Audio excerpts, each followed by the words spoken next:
What's up, people? We are back with another video. Um,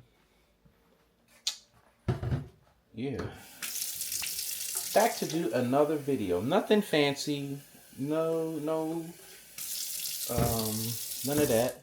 But while you're here, thank you for joining. Make sure you like, subscribe, comment, share, and all that good stuff. And we are going to have a brief conversation as I make me some tea for the evening. Um, I don't know what kind of tea I want. Alexa, turn on sunroom light. Okay. Let's see. Um, Belly comfort. I don't need belly comfort. What is this? This is. I don't need throat soother. You know what? Do I need detox? I don't need. I don't even. What am I detoxing? Because I'm going to eat some trash tomorrow. So I'm not going to detox tea. What is this? Matcha. You know what? I'm going to have some maple herbal tisane. That's what I'm going to have. But anyway, it's not what I want to talk to y'all about. What I want to talk to y'all about, let me put this over here, and hopefully it does not lose me. And I want to put that over there because it is light. It's just mad bright. But I'm going off on a tangent right now. I'm gonna use this. I don't need a big thing of tea, but in the last video I talked about people who struggle with substance abuse, right? Now, if you watch that video, you probably have a lot of comments. Rightfully so. And I'm here for them. Good, bad, or indifferent. Everybody has their own opinion. Everyone has their own experience, okay? That is the beauty of not having the mic on. So let's turn the mic on and let's see if the mic connects. Probably won't. Oh, there we go. All right. I know.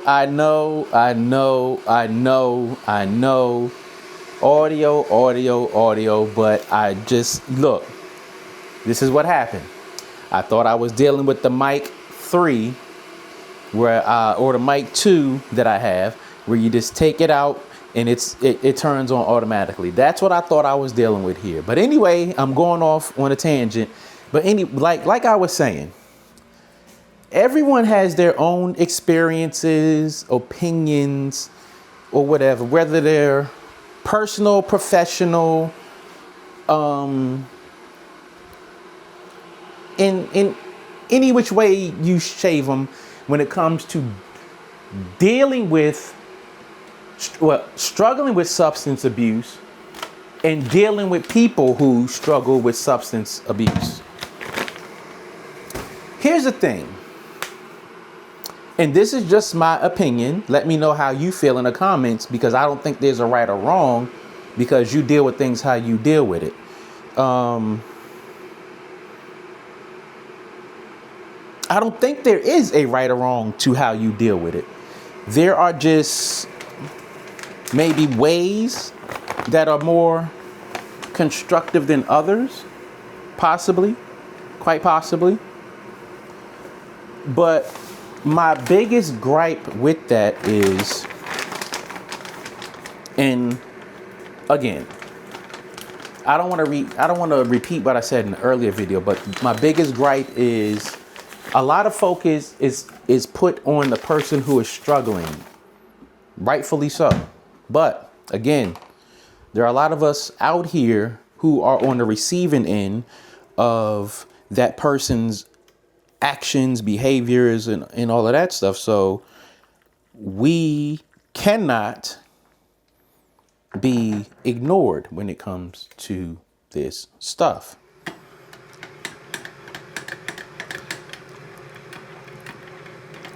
But I don't want to go down that line and beat that horse. That's not the horse that I want to beat. What I want to talk about, and this leads to a broader discussion that I'm not going to have right now, unless someone wants to have it with me and we can get on we can partner up, make a video together, do a live together, whatever, so that we can have this open dialogue about our experiences, personal or professional, dealing with substance abuse. Whether you're a person who has struggled with it, or you are a person who has a family member or friend who has struggled with it, because this is a big, big, big, big problem, not only in America, but worldwide. It is a problem. It's a sickness. It's an epidemic. Now, I am not quick.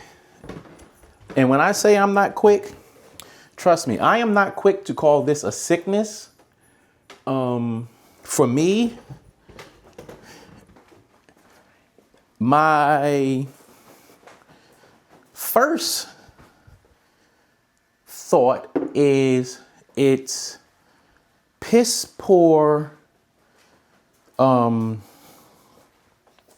coping skills, piss poor habits, bad habits. It does not, to me, it does not become an illness until you literally get to the point where your body is dependent upon these substances. Now, again, I'm not a professional. I only know what I know from my experiences, and that's what I'm speaking from. But again, I don't want to get into all that. What I want to get into is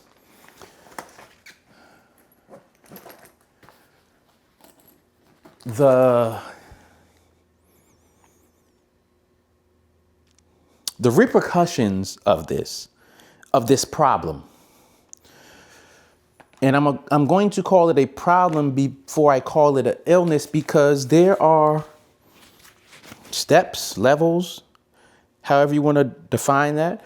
There are marks that got to be hit before this becomes an illness. And Alexa, turn off sunroom light. Okay. But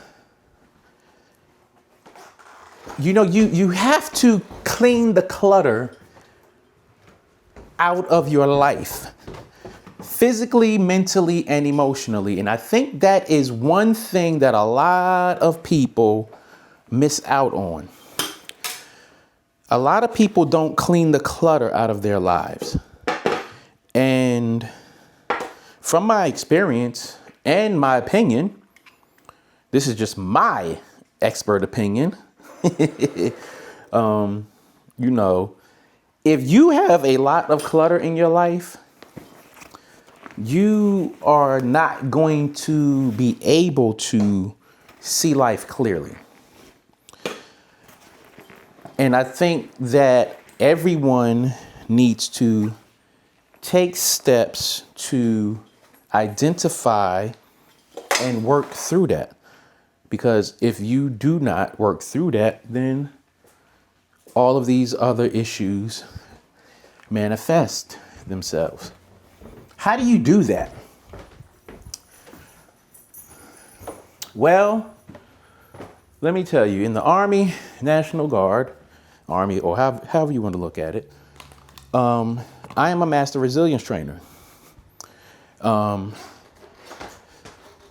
I am certified to teach resilience skills, coping skills, and things like that. I also got trained in suicide first aid.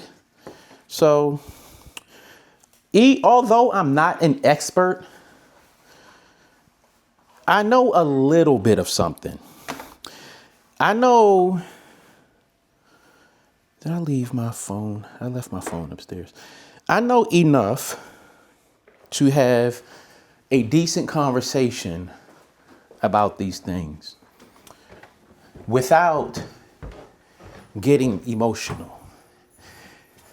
And that is one of the bigger problems when it comes to these serious issues that a lot of people face. People cannot have these conversations. Ooh, wow. That is still recording. Let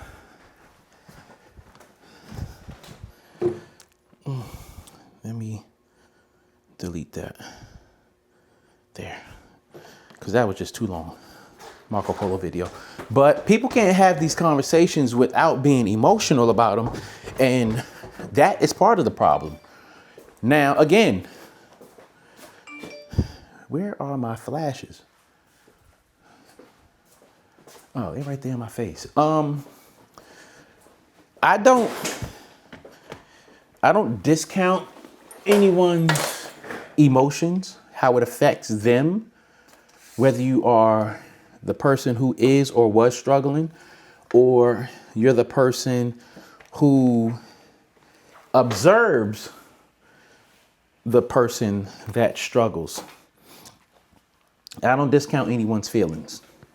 At the same time, when having these types of discussions, you have to understand that you cannot discount the person's feelings who is on the receiving end of this, because it is important that everyone is heard. Very important. Because if you are not heard, then how do you feel you can come to a resolution with these issues? Because it's impossible if no one is being heard. It's impossible if people are assuming what other people think of them versus what the reality is. And the only way that you can see reality and deal with the situation is being completely honest with yourself and the situation. Simple as that. Now, of course, somebody's going to tell me that I'm wrong, am out of touch. You can say whatever you want. But the fact of the matter is, if you're not being honest, if you're not putting forth effort, you are not going to be successful in whatever your journey is, good, bad, or indifferent. So, what do we do here? Stop. Take a breath. Take a break. Allow your mind to be clear. Look at your surroundings. Look around you. Is there anything around you that is causing you distress? Your environment may be junky. You may not have cleaned up. Start there. When you see clutter, you feel clutter, and you have to do something about it. Again, not an expert. I'm just talking from my experiences in life. But that's all I got right now. I'm going to try to get some stuff done, and then I'll get back to y'all whenever I do. Hope y'all have a great day, great evening. Love yourself first and foremost. Take care of yourself. Love those around you. Find your support group and lean into them. Allow them to help you. Peace.